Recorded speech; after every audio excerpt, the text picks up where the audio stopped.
অস্থির আনতে চায়। পাশাপাশি আমি সুপ্রিম আইনজীবী সমিতির সভাপতি হিসেবে বলতে চাই, কোনো কিছু বলে এখন তো বিচার বিভাগ স্বাধীন হয়েছে, পৃথক সচিবালয় হয়েছে, দেশবাসীর সমর্থন দরকার, সকল আইনজীবীর সমর্থন দরকার। আমাদের বিচার বিভাগ যেন স্বাধীনভাবে কাজ করতে পারে। সচিবালয়ের উদ্দেশ্য নাকি যে নির্বাহী কমিটির প্রভাব মুক্ত থেকে যেন এবং বিচার আচার চলে এবং বিচার করতে পারে, সচিবালয়ের উদ্দেশ্য এটা। এখনো যদি আইন মন্ত্রণালয় থেকে যদি কলম দিয়ে কথা দিতে পারলেন না, মুখ দিয়ে আঘাত করবেন, সেটা সঠিক না।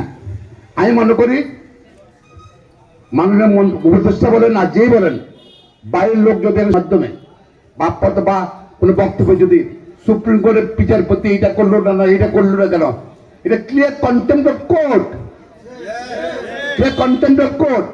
আপনি কোনো, আমি যেই হই না কেন, কেউ আইনের ঊর্ধ্বে নয়। আমি মনে করি আর আসিফ নজরুল সাহেব ভালো মানুষ, ব্যক্তিগত আমি জানি ভালো মানুষ, এবং উনি শিক্ষক মানুষ, পণ্ডিত মানুষ।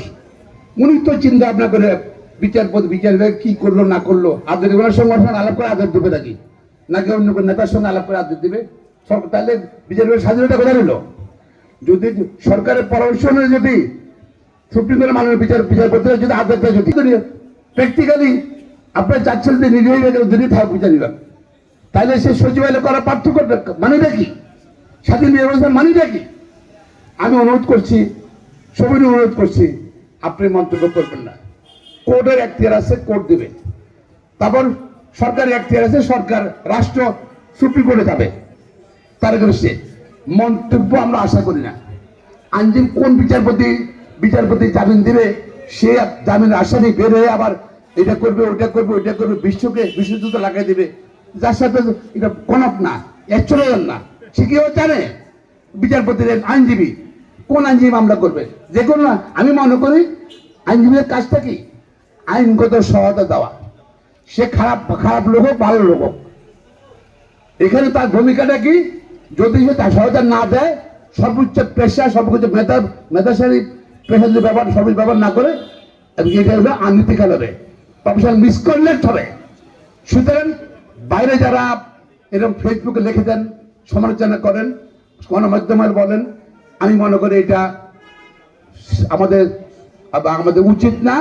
এবং আমি মনে সবাইকে অনুরোধ করবো, সে মন্ত্রী বলেন, উপদেষ্টা, আর যারা অতি উৎসাহী সামাজিক যোগাযোগের মাধ্যমে যারা লেখেন, যারা ওই যে ভুয়া আইডিতে লেখেন, ঠিক আছে, ভুয়া আইডি বট আইডিতে লেখেন, হ্যাঁ বট বাহিনী বলেন, এরা কিন্তু খুঁজে পেয়েছে। এটাই সরকারের দায়িত্ব। যারা সুপ্রিম কোর্টের বা বিচার বিভাগ নিয়ে কথা বলে ভুয়া আইডি ভুয়া ফেসবুক দিয়ে, ওদের খুঁজে বের করতে হবে, ওদের ভাষা আনতে হবে। এটা আমি মনে করি তাদের এই বক্তব্য সুপ্রিম কোর্ট সম্বন্ধে, সুপ্রিম কোর্ট আইনজীবী সম্বন্ধে, বিচারপতি সম্বন্ধে, যেগুলো বক্তব্যই সুপ্রিম কোর্টের বিচার প্রক্রিয়া প্রভাব বিস্তার করতে পারে। সুতরাং আমরা চাই না যে এরকম কোনো বক্তব্য কেউ রাখেন। আপনি কোনো বক্তব্য থাকলে তিনি লেখেন প্রধান মাননীয় প্রধান বিচারপতি নিকট যে এটা এই জাজ এটা করছে, ব্যক্তিগত nothing to do with the media.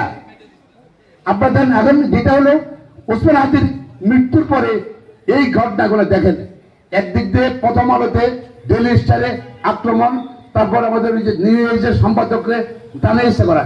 এটা সম্মানিত মানুষ, প্রবীণ মানুষ, সাংবাদিক, সবসময় গণতন্ত্রের পক্ষে আইনের সঙ্গে কথা বলে। নুরুল কবির সাহেব নিউজের সম্পাদক, তাকে অপমান করছে। এটা বাংলাদেশের বিচার ব্যবস্থা আছে, আইন আছে, আমি এটার তীব্র নিন্দা জানাই। তাকে এবং সিসিটিভি দেখা গেছে কারাগারে এটা করেছে, তাদের বিরুদ্ধে আইনগত ব্যবস্থা নিতে হবে। যারা প্রথম আলোতে রেলিস্টারে আগুন লাগাছে তাদের ব্যবস্থা নিতে হবে। প্রতিটি শিল্পী গোষ্ঠীর শাস্ত্রী গোষ্ঠী, সে যে মত লোক কেন, তার গজের আগুন লাগাবেন কেন আপনারা? এটা সব সায়নট আগুন লাগিয়েছেন। সবকিছু আমি মনে করি বাংলাদেশকে অস্থির যারা করতে চায়, যারা হাতির হত্যাকাণ্ডে জড়িত, তাদের কর্মকাণ্ড এগুলো অনৈতিক বন্ধ করতে হবে।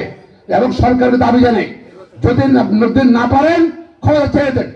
আর যদি ক্ষমতা থাকতে চান, অবশ্যই আপনি এগুলো বন্ধ করতে হবে, তাহলে আইন নির্বাহী করতে হবে। সামাজিক যোগাযোগের মাধ্যমে আইনজীবী সমাজ যারা লেখে বিচার বিভাগ যারা লেখে তাদের আইন নির্ভর করতে হবে, আইনের আওতা আনতে হবে। আমি সবাইকে অনুরোধ করছি আমাদের